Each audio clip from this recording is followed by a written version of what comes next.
think we might be live. Are we in? We are now. Look at this. Okay. Success. Technology. Brah. No. Technology. Okay. I think we're live. We are live. Okay. There are people tuning in now. Sorry, folks, if there was a bit of technical glitch at the beginning there.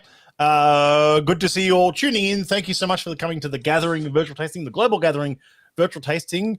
I'm Matt Bailey, and I'm joined by Adam Ioannidis and Alex Moores.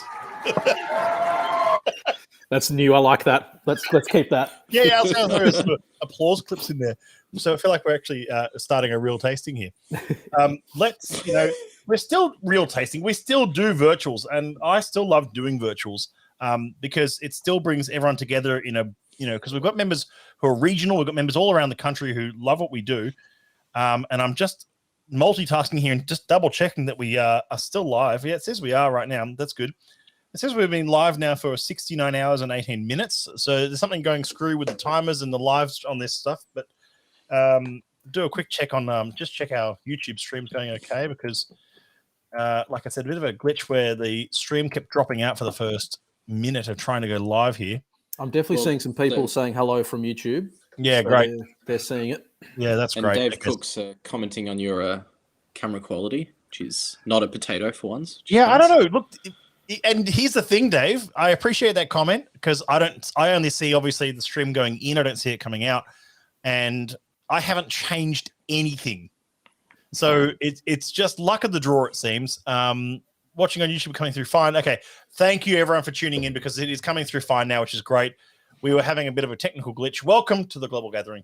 Matt, Adam, Alex, we're all in here. The most important person in here tonight is Alex Moores because he's got his face on a bottle. How exciting is that? It's huge. It's huge. Yeah. It's ridiculous. Wow. And I think I've said it before to a few people now, and we might have said it on the intro to the bottle video, but that was not a thing. It was already exciting enough when we did the cast selection, and then that happened afterwards, which was very, very cool. But you thought it couldn't get any better, and then boom. Yeah. There's some people watching now, some people watching later. This is great. Great to see all the comments coming in. Thank you so much, everyone, for tuning in tonight. I think we have got about 60 or 80 of these packs out in the wild tonight. I know not everyone watches live, but it's a chance for us to record this either way. And I hope that those who can watch live with us, we can enjoy a dram. Now, Adam, how's your palate? It's getting there. It's getting there. It's still not 100% though, so excuse the maybe lack of tasting notes tonight. But no, you're all good. It's for those playing along. Adam's been a bit under the weather, and that does happen. So it means that his palate's probably a bit fresh. But you know what? It's practice makes perfect. I prefer tender. His palate's a bit tender. Yeah, okay, let's go with that. Now, the first dram you want to pour tonight, folks, is 41.169 Zuckerwalzer mit Pfefferl. I'll bring a photo up here of that one so we can all see it. Oh, by the way, there he is. There he is. He's I'm everywhere. He's everywhere. And this is, of course, our outturn tasting for September. The gathering. Oh, there I am as well. I'm on the cover as well. But we're going to start with Zuckerwalzer mit Pfefferl, which roughly translates to sugar waltz with pepper. So it's not a strictly English title in this one, but it's I have actually tasted this one before, and it is, I think, one of my favorites in the lineup. But then again, I like my spicy and dries, and I love my 41s. I'm very excited tonight as well because I've had these in the form they were in when everyone did the samples, because I think, and we might get to it, but the way it all worked with the cask sampling was we sort of ended up sharing each other's selections on the last day. But I haven't had any of them apart from mine in bottled form. So we'll see what happened to it between sort of sampling and bottling. Yeah. Because I remember you brought back a sample as well for me, which I've actually still got in the office here. Cool, So I think it'd be really cool to do the bottled version of this when we do the gathering and the 28th up against the sample. Yeah, because I certainly remember it being different with mine, and it makes sense because it would have had probably another couple of months in the cask before they decided to decant, and anything can happen in that time. Betty, is that your tasting it, or are you correcting my my translation? My translation was literally Google Translate. I don't speak German, sorry. This is so it could be syrup and pepper is a good one. Like because the rough translation was sugar waltz, or so it could be syrup and pepper. This became a really interesting point. Sorry, Matt, when we were talking about this, when we were doing cask selection and naming flavors and things, because there was such a diverse range of people there in terms of their backgrounds and their culinary experiences and things. And I think it's a very particularly European thing that there's lots of these, especially in languages where there's compound words that have sort of become, it might be like sugar and like a sugar waltz or whatever that would translate to literally, but it's actually just got a meaning as a national dish or something everyone understands. And so people are sort of shouting out these flavors. And other people are like, I don't really, is that a thing? Like, is that a combined thing? And they go, yeah, I know. It's at every bakery in Germany or Austria or wherever. But that might be the case here. Now, we might just watch this whilst we're nosing this first dram, this 41.169. Before we head into this full global gathering, two things to remark on. One is we've got a video on this one, actually, just a really short clip from Marcus Zadra, whose face is on the front of this label. And I also want to give a bit of context as to how this all came about, this global gathering. A representative from each of the main branches of the SMWS was sent over to Scotland back in January, February, somewhere around there. And were asked to sit on basically a tasting panel and pick out casks for members. And I'll get Alex to dig into this a bit later on, but it's funny, he had to pick a cask that he knew Australian members would resonate with, not just something he likes. And that's really tricky of going, yeah, I reckon members will love this. And that's what each representative were asked to pick. And I managed to ask a couple of the guys and girls who are on the front of these labels to say a few words. So we might just bring him up now. From Austria to Australia, from the mountains to down under, dear fellow society members, welcome to the private partner bar in our man cave. I've been a society member for a little over 20 years now and had the great pleasure to handpick this year's Austrian Gathering bottle for the 40th anniversary in Edinburgh. Luckily, my best mate Florian, he's behind the camera now, helped me with this chore. I would have been somehow lost on my own. Zuckerwalzer with Pfeffer, as you can see here, is a 13-year-old Speyside whiskey from Delaware. Although a spicy and dry flavor profile, we found some sweet hints as well. The name reflects exactly that.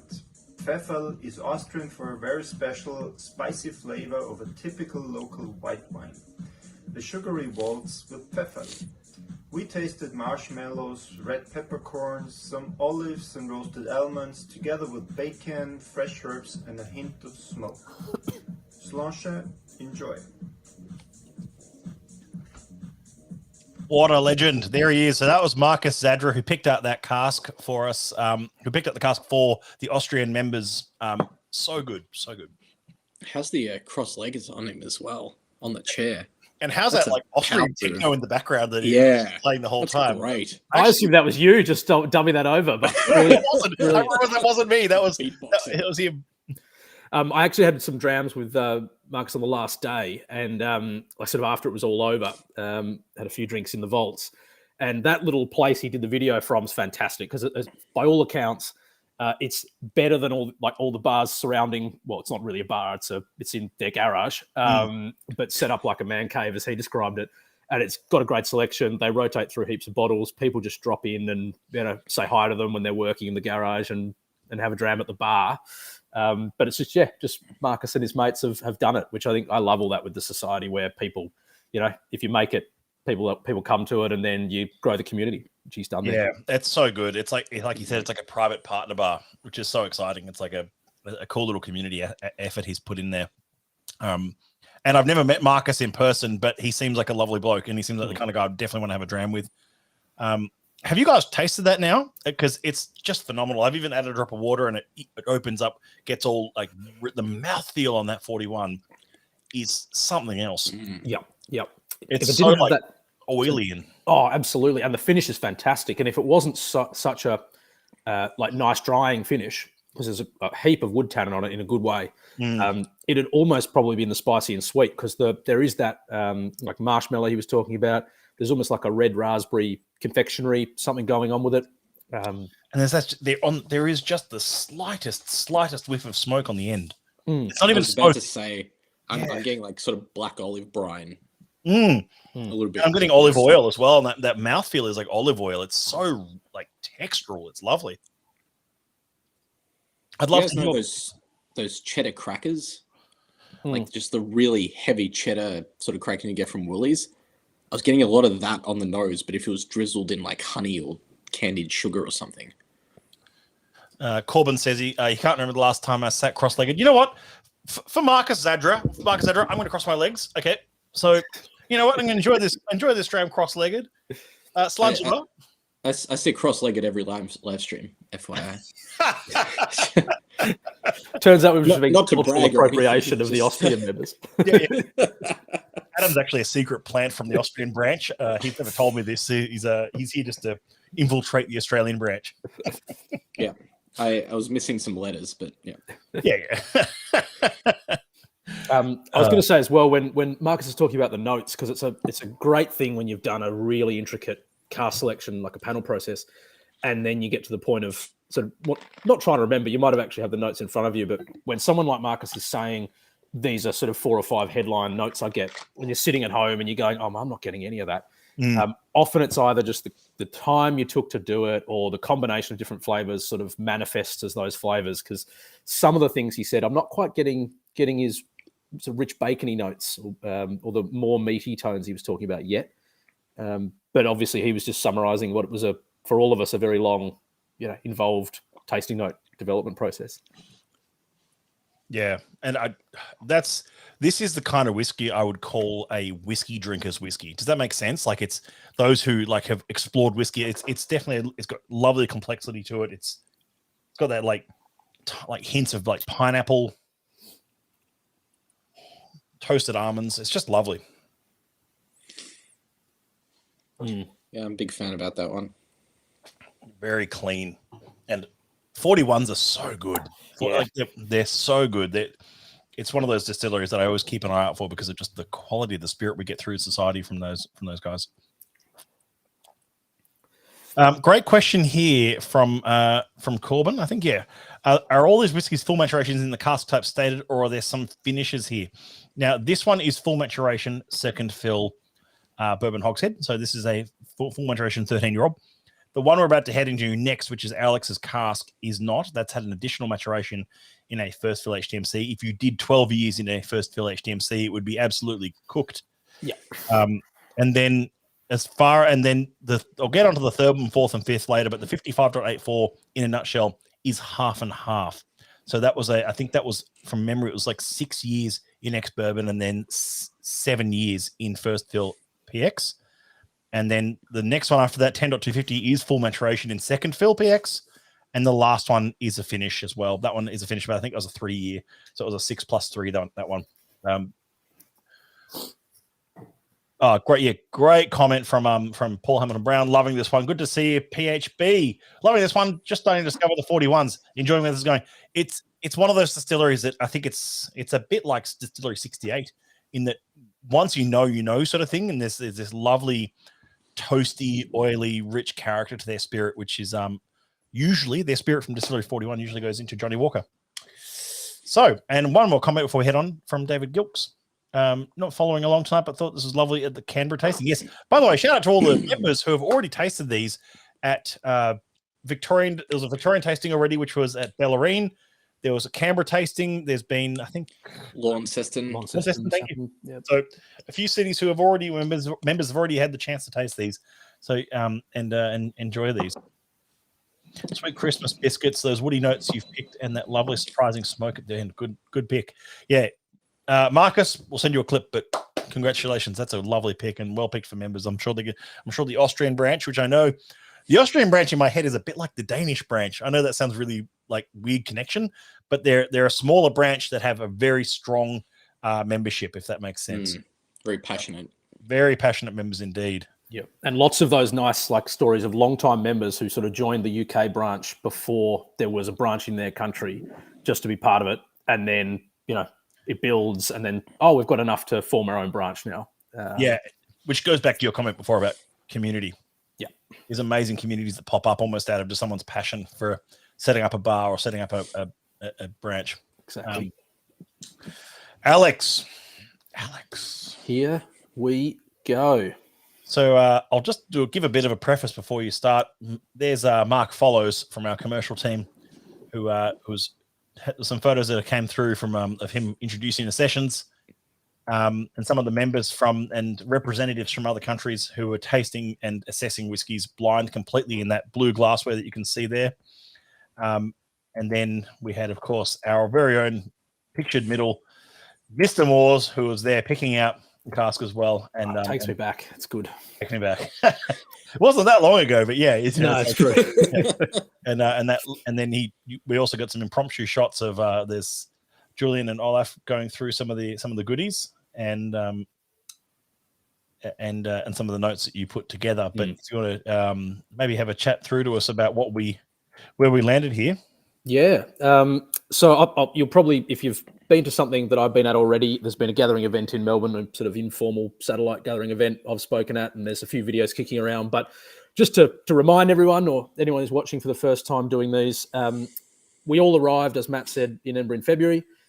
We weren't really told too much about how it would all run, other than we knew why we were there, and then walked in on the first day, and that was basically the boot camp day. In terms of, this is how to do sensory evaluation. We did a lot of the nosing in opaque glassware.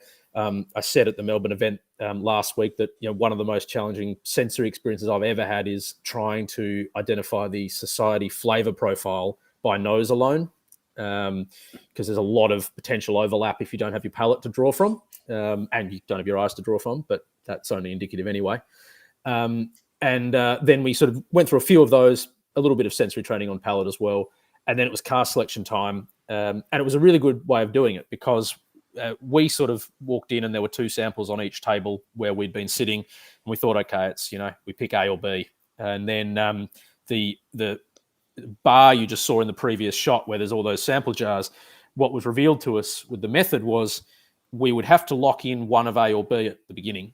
But then once we'd done that, there were all the rejected ones were put back up for public access to whoever wanted to try them. And there was a little bit of a scramble because we were all sort of trying to send each other messages and work out, which one should be tried first.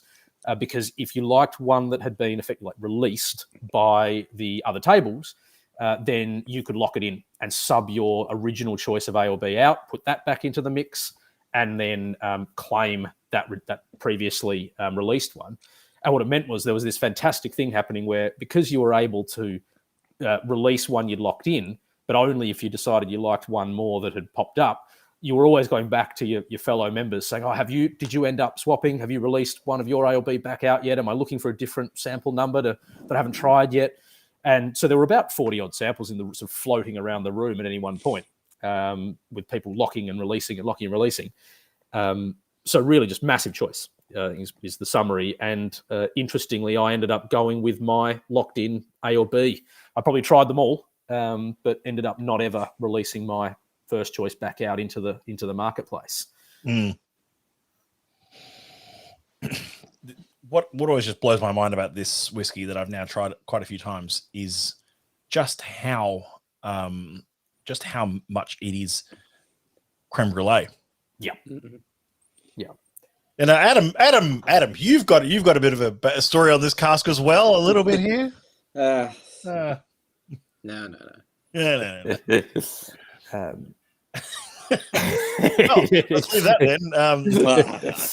No. Well, just collaborative process. It's a solid name, is all I'll say. Yeah, it's a solid name with a lot of important elements to get right in terms of accents and exactly. Things, yeah. Exactly. Yes, I love writing it out so much in all the copy. Interesting about it though as well was when we sat down, I love this sort of the blind tasting element. I'm well known for saying blind tastings are the best because it just means that you're uninhibited by any preconceived ideas of distilleries or flavour profiles even or whatever. But this whole experience was fascinating because from A and B and the first part of the cask selection, we're sitting opposite and next to a few other people, of course, and the certainty when people were locking in A or B and going like, I bet you that this has got to be a lightly peated Highland Park in sherry, like it's got to be, right? And then it turns out it's a Altavan, not in sherry. You're just people get so excited about flavors that they enjoy and that they've had in other whiskies doesn't necessarily mean you're getting the same distillery or the same cask that gave those flavors off. Which this was an example because, well, not so much my cask, but on our table, because our table in particular had very clearly A and B were like a very, very light, you'd assume just ex-bourbon, refill bourbon potentially, and then a quite dark, you know, it looks like almost certainly a fortified of some kind. And then in a lot of cases, I mean, this is HTMC, you know, but look at the color on that, say that for the fans. And then a lot of the bourbon casks that were refill sherry just didn't have much color. So even when we looked at the color, throwing everyone's perceptions off. I just noticed Corbin's comment really quickly. So did I. And his comment, sorry for those who can't see it, was, that he almost called it as DRDF. I definitely called that first on nose alone. And then it wasn't until palate that we pivoted. So great call. That's delightful. That's even better than the first couple of times I've tried it about a month ago. That's holds up really nicely. That's very syrupy, and it almost could be a deep rich and dried fruits whiskey. But it does have that lovely spice and sweet to it that does fit well for the spicy and sweet profile. So I think it works really well. It's amazing. Now this is the moment in everything here tonight where I make mention that you can actually pre-order this bottling. Now, all of these whiskies that we're trying tonight are exclusive to the branches. You can taste them at the tastings that we've been hosting around the country and coming up. However, you can also, this one is available, of course, because it is exclusive to Australia. Unfortunately, we couldn't even share parts of this cask with other countries that wanted it. I think the Vault's got one bottle or something, and I think Queen Street got one bottle or something like that. But here we go. If I throw this up on screen real quick, if you guys want to scan that QR, that'll lead you straight to the product of this image of this whiskey that is not really out until Friday for pre-order. We're taking pre-orders at the moment. Most of the cask is still on the water, so it's on its way, I promise. However, you can purchase it tonight. There it is, 94.43. Otherwise, you'll have to wait till this Friday, to actually get your pre-orders in. So if you're watching live with us right now, get your phone up to the screen, scan that QR. I'll leave that up for a moment so we can all just jump in on that one, and you can all grab a bottle of that one. Adam's just scanning it so we can buy himself one now. Good. That's right. It's actually a great point, Matt, you made about that too, because we were doing it all blind, and all the samples were obviously blind. So we didn't know when we were locking them in, were we getting a cask that was a sherry butt, or were we getting a very tall, small barrel, bourbon barrel. So other than I think it was the USA and China branch had just more than one because of the expanse of their membership. I think there's 3 for the US, for example. You didn't really know, and you were sort of hoping that there'd be enough to go around. Like 189 bottles, I think, is probably on the lower side of the outturns that of the gathering cask selected by members. I think some were sort of in the 250 realm, which is pretty normal for a lot of the single cask we do. But yeah, you didn't know that when you were selecting the cask. And it's also worth noting on that point of the number of bottles from that outturn, your bottling it is quite low. 189 is not a lot. And I think the actual outturn was like 186 because that number does move around a little bit, sometimes up a little, sometimes down. But on that point, there's thousands of members in Australia who want to get on that bottling. And so the fact that there's 189 is not many. So that pre-order will vanish. It's going out formally on Friday, but if you're watching tonight with us, I will show that code again if you miss out right now. Don't worry, we'll show it again a little bit later on because that product is not visible on the website at present. It's only visible through that code. So this is your chance to get your pre-order in. It's only $1.99, which for a gathering HTMC cask, for those playing along at home, that means heavy toast, medium char, a very special cask treatment that has given this a very syrupy. That's impressive. That's definitely it opens up too. I think when we opened that fresh bottle for the reveal at Whiskey and Almond, and then this is obviously out of a sample, so it's had a small decant, but it just gets better with time for me. It's nice on the first open or first pour or first taste, whatever you want to call it. But it opens up so nicely, breathes nicely. Yeah, I haven't put water in yet, but the air does it wonders.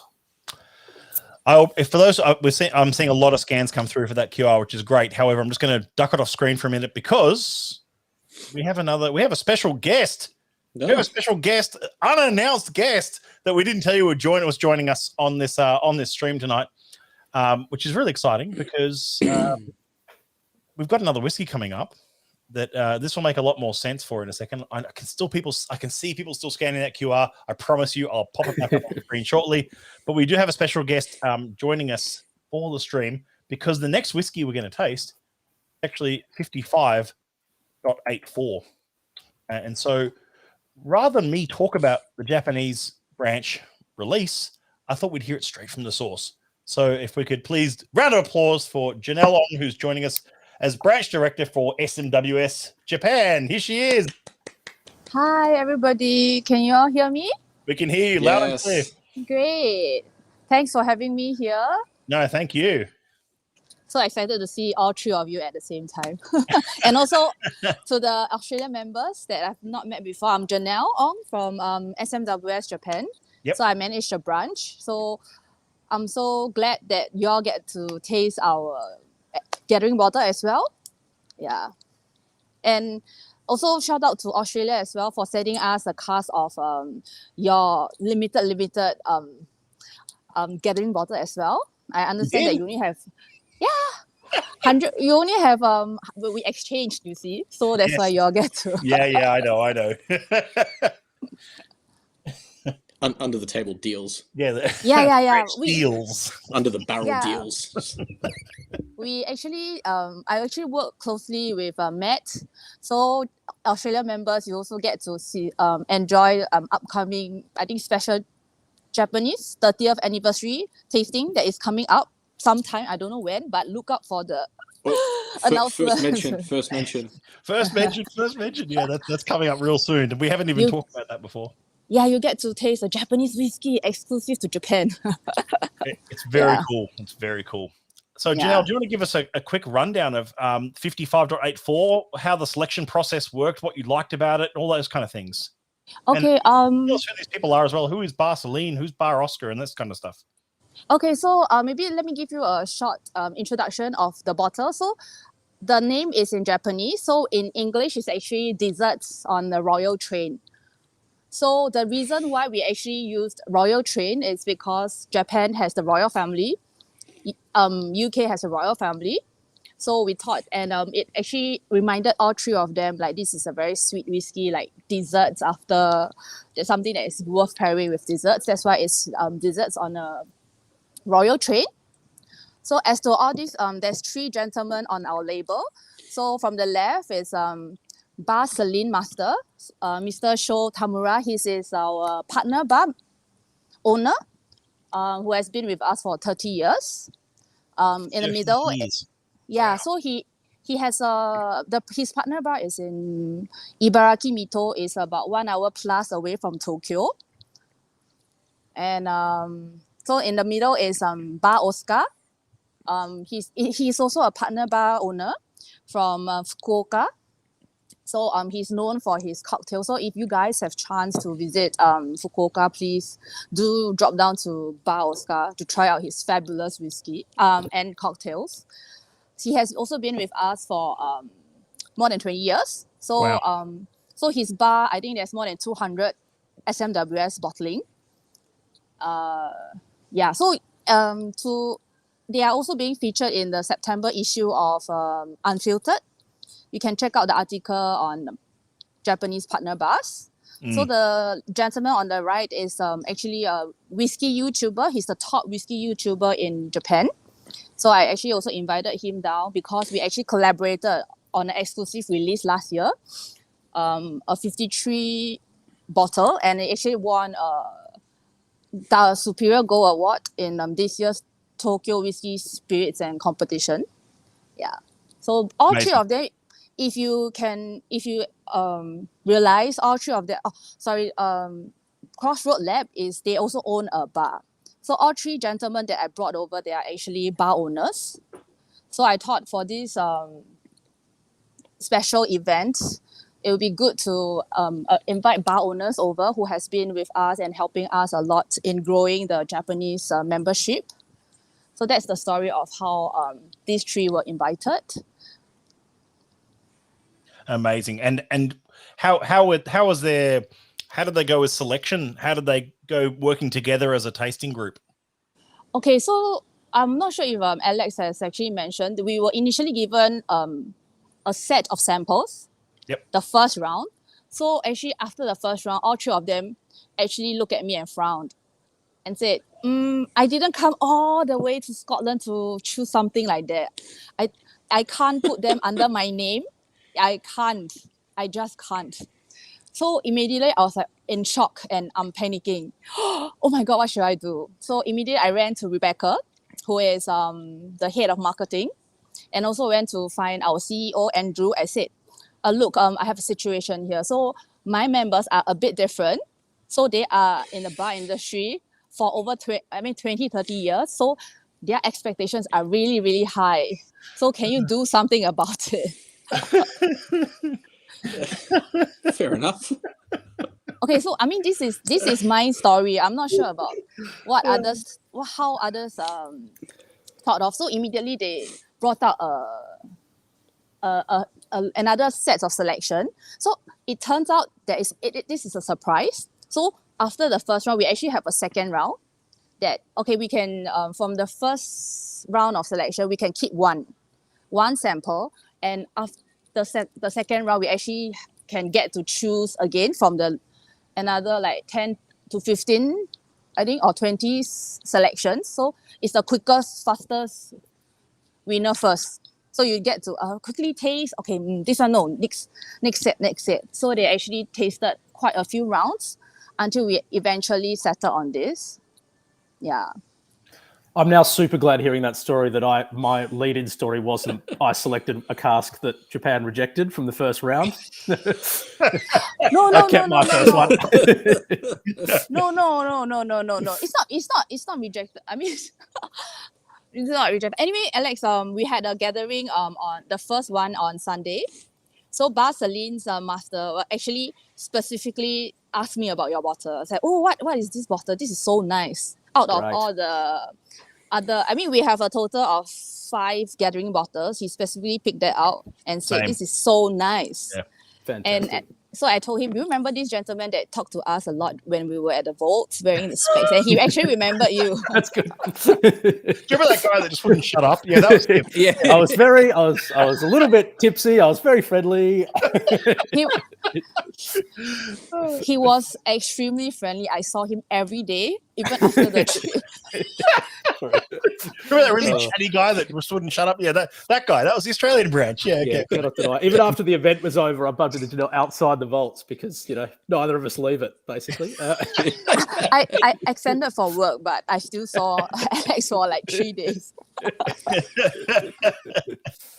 Oh, that's great. I do remember going around. That was a lovely moment. Like was talking before about that end day or the end of the second day when we had our bigger sample that we'd done the tasting notes off, and everyone just wanted to go and share it with the other guys and say, oh, did I make the right decision? What do you think of my cask? And that was one of my favorite moments of it.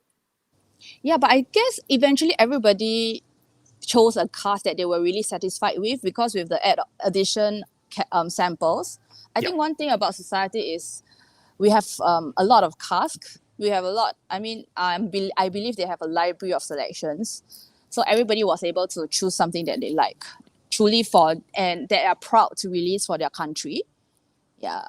Janelle, there's a comment earlier from David Gilks, one of our members, who says a second fabulous Japan branch pick after last year's rather similar 36 something that was bottled for Japan. It's safe to say that Japan membership is quite fond of the big sherried whiskies then, because this is also quite a big sherried whiskey. Actually, this, like I think Alex mentioned, we totally didn't know the cask, anything. No. We know nothing. It's purely based on taste. So I guess it's coincidence, I guess, that both are of the same flavor profile. Yeah, but this is one of our top favorite, our members' top favorite flavor profile. I think it's the second one. Yeah. It's interesting too that, sort of when I did it solo without the 3 reps from Japan, and I was doing it, what do I think the members will like? And then there was the bar owner experience in the Japan selection. So they were probably thinking, well, what would I want to recommend over the bar? as one of their sort of guiding principles on cask selection. Yeah. Janelle, thank you so much for sharing your insights and story on the background of this. It's so great to have you properly on a society live stream rather than just a Teams meeting. So this is really good. Thank you so much again. Sorry, can I if you all enjoy the whiskey, please give us a tag or shout out at us at SMWS Japan so that I can share with my members as well. I'll share this video with you at the end of it as well. Don't worry. Yeah, as in if your attendees as well. Thank you so much. Thank you. Janelle. Thank Bye, you. Janelle. Thank you. Fantastic Bye cast. bye. See you soon. Bye. Well, folks, that's 55.84. How good is it getting it straight from the source, straight from Janelle? That is a good pick as well. That is a good cask. Yeah, very good cask. I'd argue it's actually that 36 from last year was insanely good and so strange because it was cask strength at like 51.1%. And it was a 13-year-old, so it should have been like 58, 59, 60 like this one. This one is a more traditional cask strength proof for its age, if that makes sense. Yeah, yep. Corbin's leaving some great notes. Corbin, you said you tasted. Have you? Yeah. That being said, as well, I am getting quite a tannic dry finish considering a PX finish. Yeah, I mean it is PX, but it's not your usual sort of like super stickly sweet, glazed Christmas cake kind of PX. It's American oak PX. That does play a difference. American oak is traditionally a bit drier on the PX, I think. But yeah. I'd agree with his previous comment as well. There's a little hint of a smoke or peat in there, which is so unusual for 55. I think there's these really interesting things. It again comes down to the amazing nature of like sort of a blind tasting or just going off flavor alone, where I find when you talk to people that get sort of one or two major notes, it almost is helpful to talk to people who are newer whiskey drinkers because they focus in on one or two things they're getting really clearly. And often people seem to call like a smokiness or an element to distilleries that shouldn't really have it, or as a more nerding out about it, you're saying, well, it shouldn't be there, right? I just don't understand how it's there. I think it's often wood treatment. It just has this flavor, and something's happening with the savory and slight charring of the tannin of the oak that just gives it that peaty element potentially. I don't disagree with you, but how much do you think of that is peaty is wood treatment? And how much do you think of that is that like barley? Like more that sort of the malting of the barley, that sort of could be, and probably different with different times it appears, right? Like other, if you know for a fact after, like in a non-blind sense, that you're having a really heavily seasoned and treated cask, probably err on that side. But then if you get the intel and it says, oh no, this is just a straight up cask fill, no special treatment, probably the barley. Or could be peat, could be a random bit of peat snuck in, but I think a lot of the time that sort of smoky can be from something to do with an element that's not peat. Yeah, amazing. And Corbin says, actually, that's a cool comment. Corbin says on the nose line, I'll put this under spicy and dry. I'd love to see this under spicy and dry. I almost think it could be. It's got that lovely dryness to it. You could on a blind tasting, it could be spicy and dry. And this is it's a really interesting comment, Corbin, about, because you made the comment before about the DRDF concept with mine, and I think that just shows that the nose and palate are often very, they change the profile once you experience one after the other. So definitely, I think this ended up probably in the right profile, certainly by palate, and I think mine did as well. But yeah, absolutely. And if you didn't have the palate to influence you, they'd probably be in different profiles. Yeah.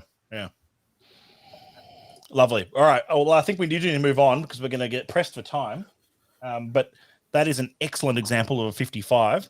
It's probably the most unique 55 I've ever seen. Corbin, actually, you know what? You're saying this is me putting my hand up to go to Scotland next year.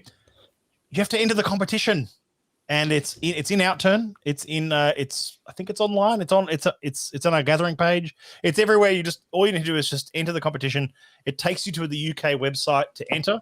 But I do encourage all members to please enter, because we're gonna have to send someone over in January or February to pick a cask. It's only like a 20,000 word essay, and then a bit of original research. Sorry, Alex, it was 20,000 for you. It's actually now up to 80,000 words. Fair. It's a thesis. It's a full PhD that we need. No. Look, it's just a couple of questions. It will take you 2 minutes online to enter. And we've got to send someone over. So you know what, Corbin, put your entry in because someone's going to win it. Why not? It's going to be great. Shall we press on to most logically named whiskey I think we've ever had, Heat Lovers Night? And but it's a cool we've hit a new code benchmark.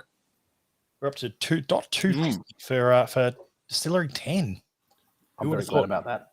That's a good distillery code to have a lot of, in my opinion. Yeah, very good distillery code to have a lot of. So this is Michael Bajar from the Danish branch. Now, I referenced Danish branch earlier. There it is. He was the bloke who selected this for the Danish branch, and the Danish branch led by Thomas. Incredible branch. Like they've got their own, just like we're doing the Australia branch, they've got their own sort of like their own Facebook community, their own Facebook group. They've got their and a great sort of great group of members. Very, and you know what, Alex and I talked about this before, but I'm going to stick him in the mud on this one.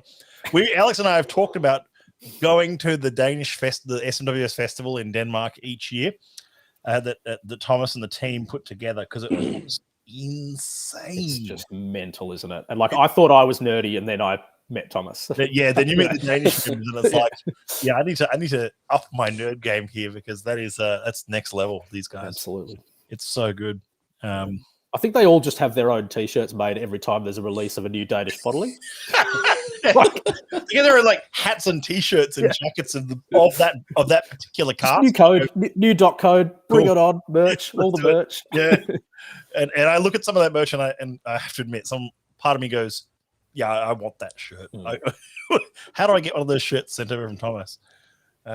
He's fantastic. Now, we did get our first Danish cask, actually, only that long ago. Very from 141.2. So, yeah. Very exciting for them. Well, and for us. But, yeah, I think they were thrilled when the Danish distilleries entered the coding system. Oh, yeah, absolutely. Absolutely. That's an interesting nose. I'm enjoying it. Subtle than I was expecting, if that makes sense. I was expecting to be really slapped around with peat because it's quite young, but the sherry on that's really, I mean, it's full maturation, second fill PX. It's a very inactive PX, it looks like, which is actually quite good. Kind of reminds me of like a smoky choc fudge cake, like a really rich. Like cake. A mud cake or something. More like a brownie, but like a really thick, dense one. Like a make your own packet one. Is that like one of those ones that you like make mention of at like 3 p.m. on like a Tuesday? Like, how good would a choc fudge brownie be right now? And I'll be like, no. Yes. One of those ones. Okay. Yeah, just before the fried chicken mention. No, fried chicken with chipotle mayo. What type of sessions are happening at 3 o'clock in the afternoon on a Tuesday for you people? Please, salted egg sauce. There's a comment here from Dave. It says classic. Wait, let me bring it up. Sorry, Dave says classic distillery 10 nose. Dave, I do like your palate, and you're normally pretty good on these things, but that for me is not a classic 10 nose. It's far softer and saline, and it almost highlights. It's almost more like the hand fills that you get when you're there, which I guess it almost is, because they're usually around that age and they're single cask. I think they're usually single cask. They were with the last one I got, and full maturation in the fortifieds or in the wacky cask they love to use. So it just stacks up. Can I just play the role of grumpy, jaded whiskey old man for a second? Because but I gotta say, like, hand fills at distilleries are great, and I think they're a great experience. And even at the vaults, the living cask at Queen Street and the vaults, where you get to fill your own bottle and stuff like that, is great. But I've got to say, like, I've seen some of the prices of some hand fills going at distilleries these days, and you go, it's just taking the piss. I saw one recently, I won't name the distillery, where I think it was a 13-year-old hand fill, and it was in the UK, it was £270. And I went, there's no change out of $500 there for $550 almost. No. And you go, and you're getting something you can't buy elsewhere. But I don't know. I think it was sort of one of those things where you go, the hand fill for me was always that sort of, it's like, it might be an 80-pound or 100-pound or 150-pound bottle at most. And it's sort of like something really special you only get at the distillery. But I think some of them have been pardon my language, but taking the piss. Yeah. And some aren't even, I mean, not to rattle them too hard, but some aren't even like hand filling the way you'd want them to be these days. Because I remember one, I forget which distillery it was, genuinely, I'm not just trying to, I'd name them if I could remember. But they just basically had a hose going into a cask, but then the hose went through an empty cask straight down into the tap where you filled from. Yeah. And it was just in a massive vat already decanted out the back. So then you're not even getting like a living. I understand why they do that for convenience and they're a company and running a business, but you're not even getting like a living cask experience with that. Because if I get one today, it'll be the same as if you get it in 2 months. Whereas before, in the good old style, when you were just pulling on the tap in an actual cask, it was like, well, I might have a different one from someone who goes to the distillery 3 months later. Dave, you could understand if it's an older cask, exactly. And if that was something like a 25-year-old cask or even a 20-year-old cask or something, you'd say, yeah, okay, like 200 pounds or something. It's like, yeah, I'm only going to get it here. And older whiskey is expensive. That's a reality. But it's just the it wasn't. And Paul Hamilton Brown, again, I'm going to mention. You want to win a trip to Japan? No, okay, you're not going to win a trip to Japan. You're going to win a trip to Scotland. You can come back via Japan if you wanted.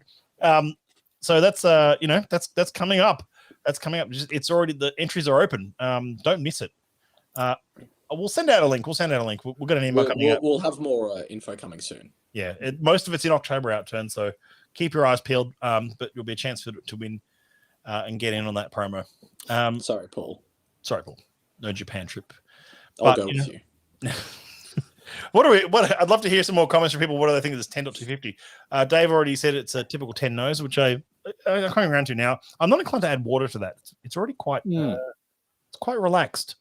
It actually drinks very well for, I mean, it's almost at 60. It's not, it's closer to 60 than 55. And it's, I might not have called that. Maybe on the palate, but the nose, sometimes there's that slight robust alcohol note on the nose with high ABV, and you sort of have to look past it or waft it off air and water. This is just very elegant for that level of ABV. It is very elegant. And I can see why he picked this. I can see why Michael Brijat picked this. Michael, actually, I tried reaching out to Michael. He's a hard man to catch. He seems like a very private individual, which is fine. But I can tell why he'd like this. It's very, it's members will enjoy this. Members will definitely enjoy this.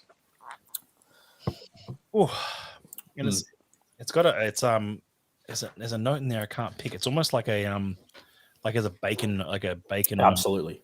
It's interesting, isn't it? When we've been talking about this before, but the responsibility of choosing a cask that works for the members of each branch that was getting the casks. And I like the Japanese logic of we'll send the bar owners. They know what's happening with the tastes of their customers and things like that. And I tried to sort of think about the Australian palate, as you said. And one of the things we talked about was everyone on the day, was sort of hunting for a peat, just because there was probably only about 10% or maybe 15% of the samples were peated. Yep. Not all Isla either, but just peated in general. And some, obviously, the branches were just absolutely looking for it the whole time and abandoned both their first samples, just trying to get a peated somewhere. And we talked about it saying it's actually, peat's a bit of a risk, because if you love peat, then you will probably like it, but you'll also probably judge it quite harshly against other peated whiskey. If you don't love peat, you'll be put off by the flavor profile and might even be reluctant to try it. And people who love peat also generally love other whiskey, or at least, enjoy trying other whiskeys. So the Danish branch is clearly, they know who their members are, and I think there's probably not a single member of the Danish branch that isn't a peat head. That's a safe call as a result. We're going to clip this section for Thomas. It's going to say, it's safe to say there's not a single Danish member who doesn't like peat. Yep. Thomas, tell us if we're correct or not. Yeah. Challenge Thomas, because mate, I know already. The Danish branch do these beautiful series of special labels where they commission local artists to do every now and again. There's been a couple of artists that have done a couple of labels each, and the first one of them was just a very, very nicely integrated but super peaty Lafroig, and you knew that if that's going to be their flagship launch off cask selection for that, yeah, they know their members love peat. I remember seeing one of the Danish offerings, which was like a photorealistic hand on a tumbler or something. And it was a cigar and a glass or something on the label from a couple of years ago, and it looked fantastic. Yeah. Betty, by the way, Betty likes this one. I know Betty's a peat head. So Betty says very syrupy with water, a nice aperitif. Absolutely. And Dave, what have we got? Alex, definitely on the palate. Non-peat lovers would hate this. It is much bigger on the palate than it is on the nose. I'll give it, that one is correct. Yep. But Danish members, you guys have picked something bloody fantastic. I think it's I like it a lot. It's a very easy drink. I'd love a bottle of that. That'd be good fun. That's a well integrated fortified and peat combination. You know, we talked on. I talk a lot of tastings about how flavors play in the same area. You know, and peat and sweet, particularly with fortified rich sweet, it's a hard one to get the balance exactly right because they sort of fight with each other at the back palate. But this one is a well integrated. And I suppose maybe being young, they tried it. Ewan might have tried it to decide to put it up for the sampling panel, and then just decided, yeah, that's well integrated now. That's good to go. Adam, you're a bit of a peat head. I actually quite like 10s as well. I thought our Festival 10 was the best of the peated our Isla ones. The Sound of Singing Sand. Great whiskey. Sound of Singing Sand. It was beautiful. Great whiskey. Yeah, that was probably the pick of the festival releases. Viscous Velvet for me, but yeah, that one as well. Yeah, but I'm quite fond of this one, and you're both right. It just doesn't need any water because it's quite gentle, but not soft gentle, just like firm gentle. You know, like a firm hug. Oh, I like it. I like that a lot. Firm hug. Yeah, it's a great point because gentle can be confused for like weak. You know, like it's just a bit soft. It's not really hitting it hard, but yeah, gentle in the sense of like balanced, integrated, doesn't mess with you, but like complex and enough going on. Yeah, and gentle in comparison to more previous 10s that we've had. Yeah, you know. I said I'd show it on screen again for those who missed out. Here it is. There is the QR for getting a bottle of your 94.43, the Australian exclusive. It's going to be very popular. It already has been popular with members who've tasted it. There was a full crowd at the Sydney tasting for the gathering. That's the one we missed. Adam, Sydney. That was only just last Friday night. But they didn't have these casks. No, but they did have the 94. They did have the 94. They did have the 94. Yeah. But this was they had a special format as well, though. Yeah, very different format. It wasn't a full gathering format, but it was 94.43 was. Andrew did the trick of asking what's the favorite of the night? What do we like the most? And this one came out. Alex's cask came out well and above everything else on taste by a long shot. So don't miss out on a chance to grab pre-order one of these. The pre-order goes out Friday, but it is Wednesday night and we're a little bit early and we're tasting it tonight along with the others that were on tonight. So, and we're nice people, so and just nice people as well. You know what? Whiskey's all about people, as we know.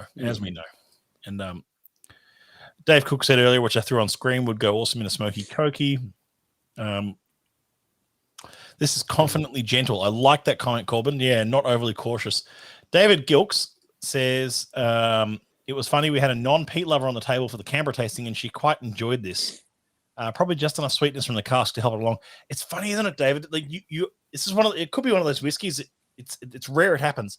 But when you meet those people who go, I don't drink peated whiskey, and it's usually because they've tasted something like a Lafroig or maybe or a Port Charlotte or an Ardbeg or something, and just go, I don't like that. It tastes too much like an ashtray or something, or it reminds them of an ashtray, or reminds them of their dad who used to smoke or something. It's like it's usually memory association. But this is one of those whiskeys that could probably turn someone into a bit of a peat lover, and they go, actually, I really do like peated whiskeys, and I just need to. I go through phases with peated whiskey. I don't know about you guys. Do you guys go through phases with it? Definitely. Yep. I was in a real.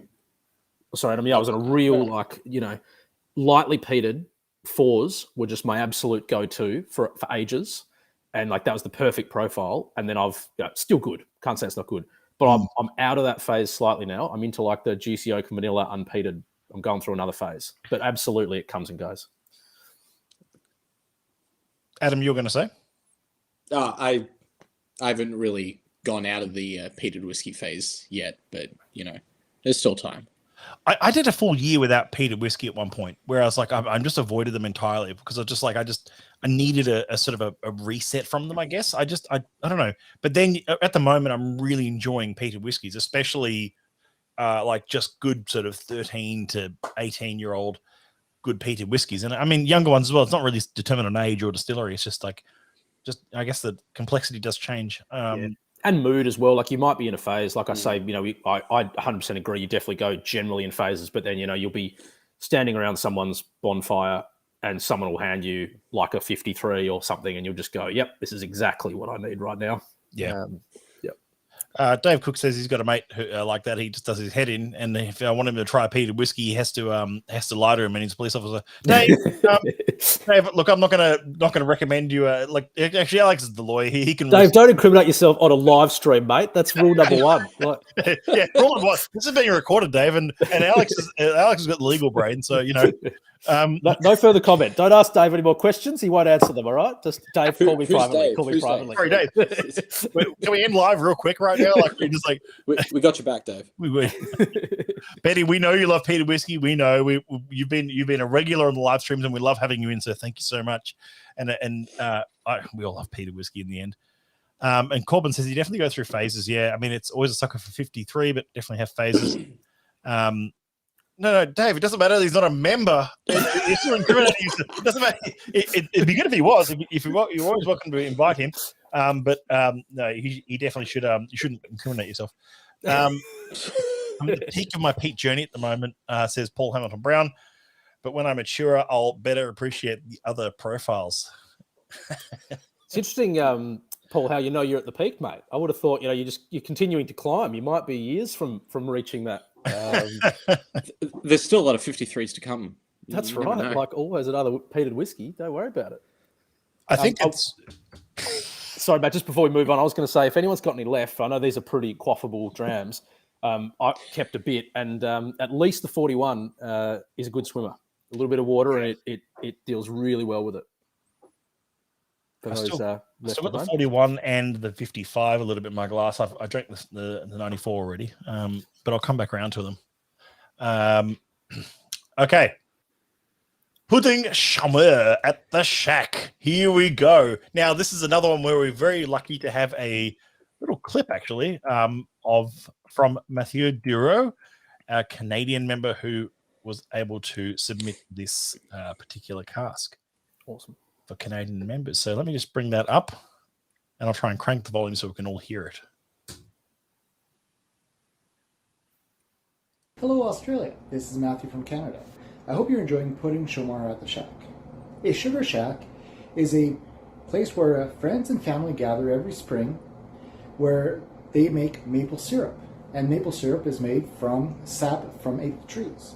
And when we're there, you get the smell of maple and wood burning, and you drink and eat lots of maple syrup and drink eat foods full of maple syrup. And when I take a sip and I smell of Pudding Chameur at the Shack, that's what I get reminded of. I just want to say cheers, hope you enjoy. Salté, cheers, slanchba. So good. That's such a nice little intro to this whiskey. So I really want to thank Matthew for putting this together and picking this whiskey. Beautifully appropriate, isn't it? It's just such an appropriate, like, because I agree with him, and I don't think it's the power of suggestion, because I nosed it first, and I'm definitely getting those notes. And I mean, I tried it when he shared it around that last day when we were in Edinburgh, and it was the same thing as well. But we were talking about it. It was just, I'm not sure if Ewan, put it down in front of him, like knowing that there'd be a maple element. But yeah, it was an amazingly appropriate cask for the Canadian branch. There, again. Yeah, you've nailed it, Alex. That power of suggestion, maybe, but there is this lovely maple cured bacon note to it, and okay. This is really obscure, but there was a cask that we had at the society only 2 or 3 years ago called Maple Mountain Spring or something. And yeah, 80.14 or 80.12 or something. The code on it, I don't remember what the code was, but it had the word Maple Mountain Spring in the name. Or Maple Spring Mountain. Yeah, something Maple Mountain, definitely. Yeah. And I was obsessed with that cask. It was because it was just had this absolutely lovely maple syrup note to the whiskey, which didn't interfere with the actual flavor. It was just, it complemented it. And I'm finding the same with this, but with peat. Yep. So like smoky bacon maple on this one.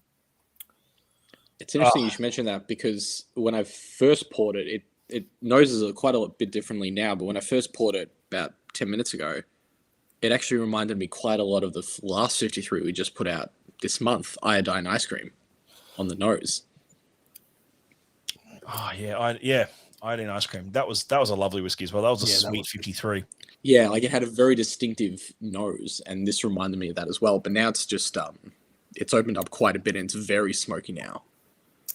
It's interesting because I think it's interesting, and I probably bored everyone to death when we had the Distillery 53 deep dive event in Melbourne. There it is. But it's fascinating when you plot the names of the same distillery code, and there are often these eras that appear. And Distillery 53's got these really clear eras where for a whole period of time, like .1 through .50, there's lots of references to mackerel or to something in particular, and it pops up a lot. And then we went through, I think we're now sort of in that beautiful era of, it started with, do you remember the one we had, vanilla chimney stacks? Yeah. From a while back. That was a 7-year-old, if I recall. It was quite young, but it was like all fishy and yeah. Absolutely. And just like that, but that's when that beautiful kind of like, not really the lactose, but just the ice cream thing, like the vanilla pod, all that sweetness came just flooding into the normal Distillery 53 character. And I think we're still in that era, but it's interesting now that we're doing a lot more of the re-racking, and Ewan's in a lot more control of it. It sort of changes that. It's not necessarily a spirit thing anymore, that it's just naturally the change in distillery production. Ewan might be, quite liking those flavors popping up in his Distillery 53s, and the team might be pushing for some of that complexity of flavor, but making sure that's in there with the re-racking. It's a great comment here from Corbin. No gentleness to this. 10 was a fine chisel. 53 is a sledgehammer. I'll agree. That sort of plays into the previous comment that we just had from Mark Wibbo, who's just said that you could not have two more contrasting peat whiskey options. Mm-hmm. Yeah, I agree. They're totally worlds apart, but I enjoyed them both for very different reasons. And Betty as well. Definitely two totally different peated whiskies. Yeah, and which is crazy because they're both 9-year-old Islay whiskies. Yes, they're both from different distilleries, but just goes to show that they're both sherried. They're both 9 years. They're both from Islay. And they're both totally different. The magic of single cask whiskey. However, they're even the northern Islay ones as well. Well, yeah, exactly. Both northern Islay. And Paul Hamilton Brown, this does have a bit of cordite to it, though. Are you saying that as a negative, Paul? Because that can be a positive tasting note in some ways. If that cordite and tarry rope kind of notes. If you don't like that, it's fine. I mean, it's not to everyone's taste. I think that emoji says maybe a negative. It's sort of like one of the. That's that emoji. I think that's neutral treatment. Further citations needed, but yeah, no, it's it's interesting because I think it's got something for everyone in terms of peated whiskey, and it's just whether or not you're getting one thing in more quantity than the other, and whether you like it. Because I think you're right, Paul, but I don't mind that. The amount of it I'm getting, I don't mind. Because I'm even getting a slight, not necessarily a cheesecloth, but like a savoury, something slightly cheesy actually. Not too strong, but I'm enjoying that as well. Love that maple. There's a maple and spiced rum sort of thing, and like vanilla essence kind of thing. I like that whiskey. I'm quite picky about my 53s. I know we get a lot of them, but the ones that we like, I really do like, and that one's fantastic. Corbin asks, so Morsey, can you disclose what codes the USA and China chose for their multiple casks? I can give you the US ones. They ended up with a Distillery 6, a 93, because it was definitely I can't say it on here, can I? And a 53. They had a different 53. And China branch got a 121, I know. Yes, that's right. That was actually quite good. German branch got an 85, which looked kind of cool. And don't forget our friend Surya. Yep, with his 68. The 68 for the Swedish branch. Did we say Olivier got a 26 and UK got a 64? Yep. What have we missed? Getting through them now. Lots of cool codes. Lots sort of not necessarily like sleeper codes, like absolutely random, codes that rarely pop up, but just ones that maybe are that slight sleeper where they're solid. They've been a staple of releases, but they're not necessarily, your 29s, your 33s, sort of nothing high profile like that. No 24s. Well, the problem with putting like a 24 into a like a gathering sort of like selection panel is that it would be there'd be a riot within the vaults if people were like, it's like which branch gets it sort of thing, and but also which branch would pay for it. Yeah, exactly. But Paul Hamilton Brown does not like this one too much. Not my favorite, a bit like Ardmore's. Okay, fair enough. It's funny, Ardmore's one of those distilleries. I love Ardmore because I'm more a fan of that clean, dry smoke style rather than the boggy sort of damp peat style. But that's in savory cheese, they call that feet. Cool. Sometimes. Corbin, to your question, they didn't have any G codes or any of, obviously no left field A's, B's, R's or anything in the actual selection. But we did do some G code sensory related chat as part of it. But no, not for selection, as far as I'm aware. It wasn't. Yeah, no, it wasn't. And sorry, I meant to say before, China branch picked out 55.83. So they also, China branch got 55.83, Japan 55.84. So they were so there was a bit of a similarity in some of those casks there. Yeah, like Janelle said, by the way, as well, when it's really nice that their members sort of commented on our cask, but I definitely recall on the day talking to the Chinese branch about when we were swapping what we picked and exchanging the tasting notes with some helpful translation, because I loved that the tasting notes were in local language. I thought that was just really nice. I always love that in bottlings, and just they were really happy with ours as well. Question here from Mark: were there so there were multiple casks from each number? Yeah, so in some cases they made only just really for 55. There would have been two different 55 casks, which were .83 and .84, and 53. 53 was the only one. 53 as well. Yeah, sorry. Yeah. Which where there was there's some differences there, which was good to see, and picked out different things. And great question here from just seen Dave's question. I did, mate. So that was sort of the last part. Once we'd done the full cast selection, half a day was spent on the panel process for determining how to write tasting notes, in terms of like the order you do it, which there's a different way to do it. Some panelists or some chairpersons of the panel who recommend the way to do it, so you just go straight to the name first. I'm getting one note and it's my favorite note, it's this, and then they kind of craft from there.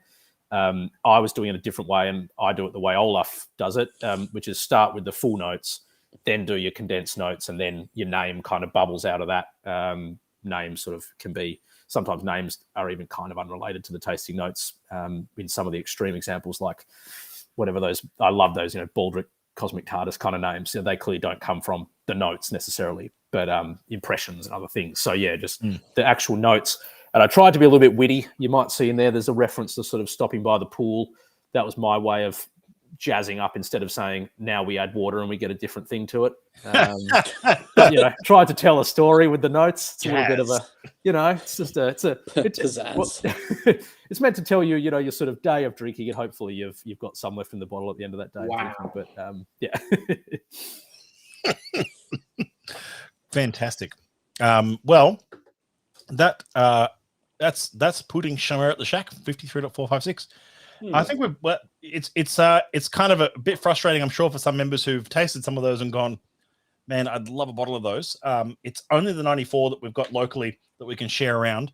However, I'm so glad that we did go to some effort to make sure that we brought in enough of these gathering bottlings from other countries to share around at tastings and for this virtual, which virtual used quite a few bottles, obviously, to produce these packs. But of course, we've gone through a few at Sydney, Launceston, Canberra, all over, that we're hosting these gathering events. And it's so exciting to have members sharing that global gathering and actually taste Alex's cask, taste what he picked, which is what it's all about. Welcome to feedback as well. And I think there was some chat in the Outturn chat on for Facebook. I've seen some comments on Instagram. There's comments coming in today, but there's no right or wrong with whether you like something. Yeah. Panel selection, cast selection, even when you think about what the society's job is to put out bottlings for its global members and pick which branches get which casks and those kind of things to match preferences, it's very difficult. And so you're allowed to hate it, you're allowed to love it, you're allowed to be pretty ambivalent to it, whatever. But the idea was just what's a solid, well-structured, well-put-together whiskey that hopefully people will enjoy sipping on, because we get the whole cask of it. So, yeah. No, it's fantastic, and it's it's so good just for us to be able to, share that what you've actually worked on, and what you've selected for members here. So can't go wrong. No. I've just been showing the QR code for one last time here tonight.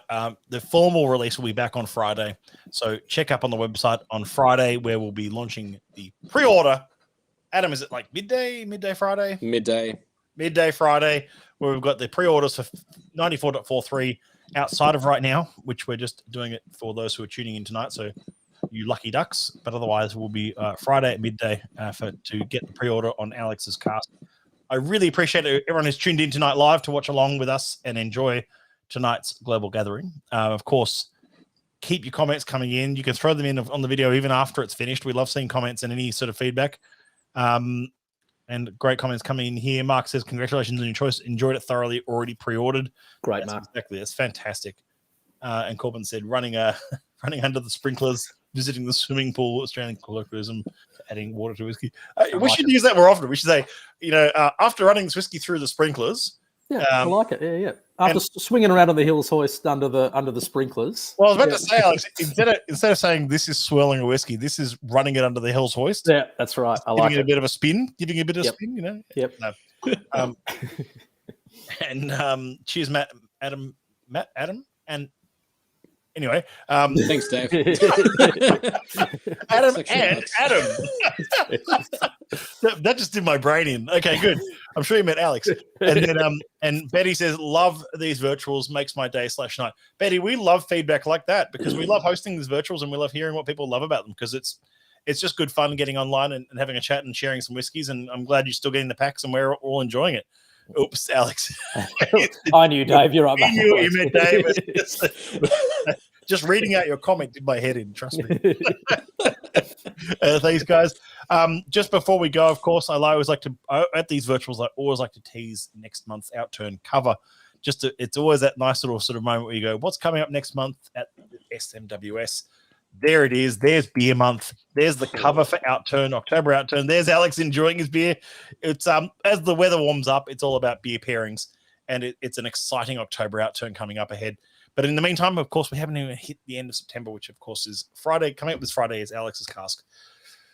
And sorry, Dave. You know what? I had it ready to go to talk about this, but I completely forgot.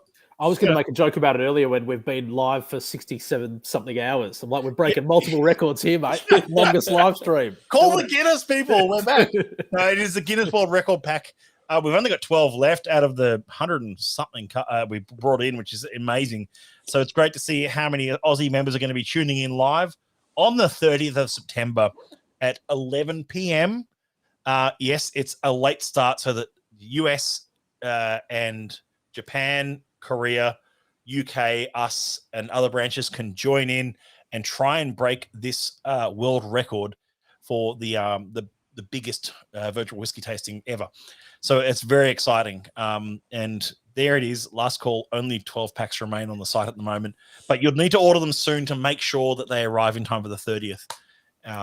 We'll start setting. I saw, Matt, that South Africa might have got a couple of packs. So we're ticking all the continents off. It's going to be I think South Africa branch did take some as well. Not many, like 20 or 30, but I think they got some as well. But yeah, it's so exciting because this is actually it's very rare for us to be able to host a tasting with the US branch, especially because of the time difference. But I mean, it's great to have everyone involved there. Cool. Current record. No, I know it's pretty high, Dave. I know the number's pretty high, but I don't know what that number is. But we do need to beat it, and we just need to smash it. So everyone, please tune in 11 p.m. Australian Eastern Standard Time, which will be this on the 30th of this month, right at the end, and I'll be hosting one of the drams for. And they're going to be strict as well, so don't half drink your drams first, and then there's a whole thing about it. Read the rules. They're pretty strict. The Guinness team pretty strict on the rules about you have to stay on camera for the tasting. Go to the bathroom beforehand. Go to the bathroom beforehand. Don't leave the camera just with you like blank off the camera because they'll disqualify. Things like that. So one person per room, so don't do it with all your mates because they'll discount the whole room. If you and like 5 mates had bought packs and you want to be on the same camera, you won't be counted. So it's things like that. You've got to be really careful with it. I love you all, but don't mess this up, team. Come on, guys. We've got to break this record. WA gets a good time for a change. Yeah, true. You'll be 3 hours before, so it'll be like a normal tasting for you guys. We're the ones who have to suffer in the East Coast this time. And Mark's already used to time zone issues being an F1 fan. Yeah, that is true. Trying to keep up with F1 is nightmarish for that kind of thing. But I'm going to throw the code up once more on screen. There it is. We have the pack available at only $49. All the samples are 50 mils in that one, so they're bigger than the ones we just had now. There's 3 samples. They're 50 mils. It's a good amount of whiskey, and we get to host all 3 of those on the 30th. Exciting. I think that's it from me and from the team. Thank you, everyone, for tuning in tonight. Thank you, Alex. Thank you, Adam. Thank you, Thank Matt. you. And we'll see you all soon for our next virtuals and our October outturn and all the goodies coming up. But I'll see you at the Guinness. I'll see you at the Guinness night. And I really hope you can all tune in and go from there. And I'll see Melbourne members on the 28th for more gathering. 28th Next Thursday. Club. There's a small handful of tickets left for that. So if you are interested in coming along, it's booking out pretty quick. But it's going to be a dinner, drams, and just a great night upstairs. I'll be talking a lot. So Like get ready. a lot. Like I'll be sitting downstairs just having a beer because Alex is going to do all the talking. It's going to be great. And we'll see you all soon. Okay. Cheers, folks.